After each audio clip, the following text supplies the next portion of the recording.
Dobro. History. Archive. So you've probably heard ghost stories, right?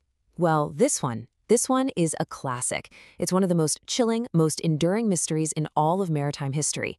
We're going to dive into what happened to 3 lighthouse keepers who just vanished. Poof, gone, from a tiny, remote Scottish island back in December of 1900. All they left behind was an empty lighthouse and a story that people have been obsessed with for over 100 years. Let's set the scene. We're talking December 1900. The world is literally on the brink of a new century. It's a time of big, bold ideas. Industry is booming. Science feels like it can solve anything. And where does our story unfold? On this tiny speck of an island called Island Moor. And when I say remote, I mean remote. It's this jagged, unforgiving rock just sitting out in the middle of the North Atlantic, miles and miles from anything or anyone. We're talking about serious, profound isolation here. So who are we talking about? 3 experienced keepers. These guys knew what they were doing. Their names were James Ducat, Thomas Marshall, and Donald MacArthur. And one day, they were there, doing their job, keeping the light burning, and the next, they were just gone, vanished, without a trace. And here's the thing. The most famous clue in this whole mystery, the one thing everyone talks about, well, it turns out it was a complete lie, a total fabrication. So what we're going to do today is cut through all that fiction. We're going to be detectives, look at the real forensic evidence, and figure out what really happened on that lonely island. All right, Section 1, a vanishing on Island Moor. Look, before we can even start to piece this puzzle together, you have to understand the island itself. This place wasn't just isolated, it felt hostile, like it didn't want people there. Honestly, it's the perfect backdrop for a ghost story. Okay, check this out. Island Moor, the big island, is this tiny 39-acre chunk of rock, 20 miles off the coast. No trees, just sheer cliffs made of rock that's like 3 billion years old. But the really important thing here, the detail you have to remember, are these things called geos.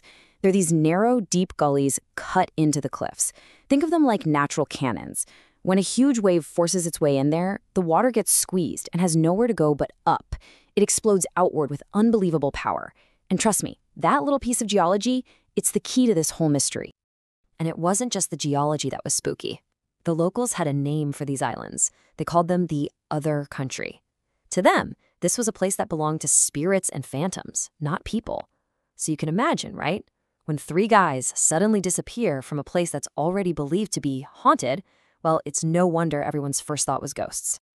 Okay, so let's get into the discovery. Section 2, the silent lighthouse. Picture this. It's December 26th. A relief ship finally arrives, and what they find is chilling.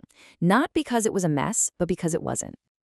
So look at this timeline. The light was first reported out on December 15th, but the relief ship, the Hesperus, doesn't even get there until the 26th. That's a 10-day gap.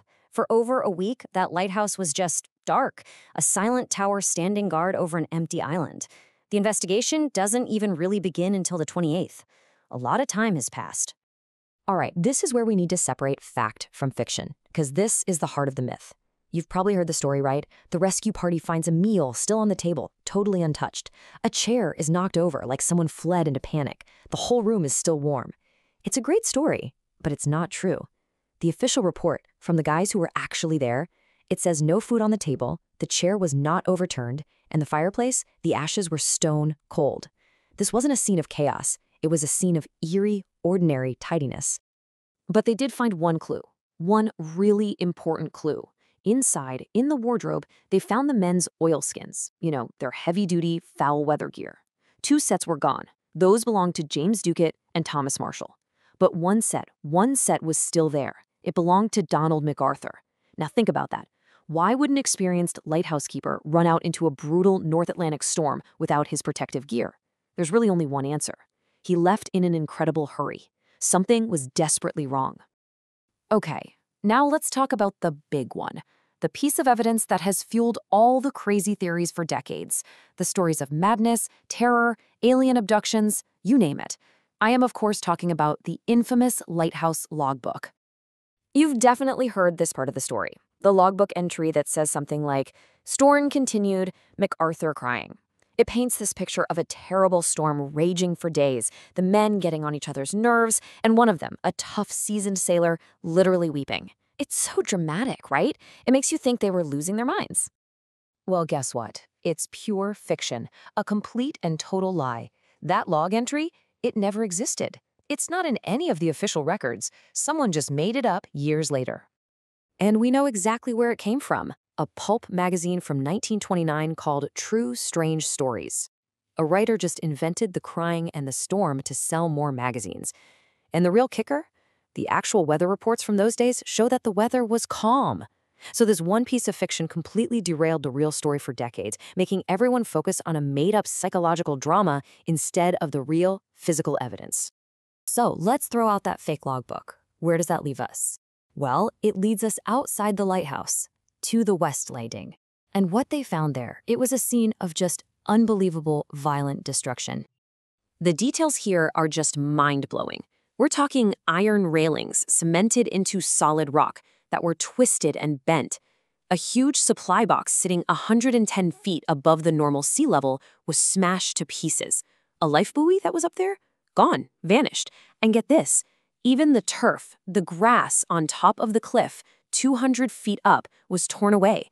This wasn't some regular storm. This was something else entirely.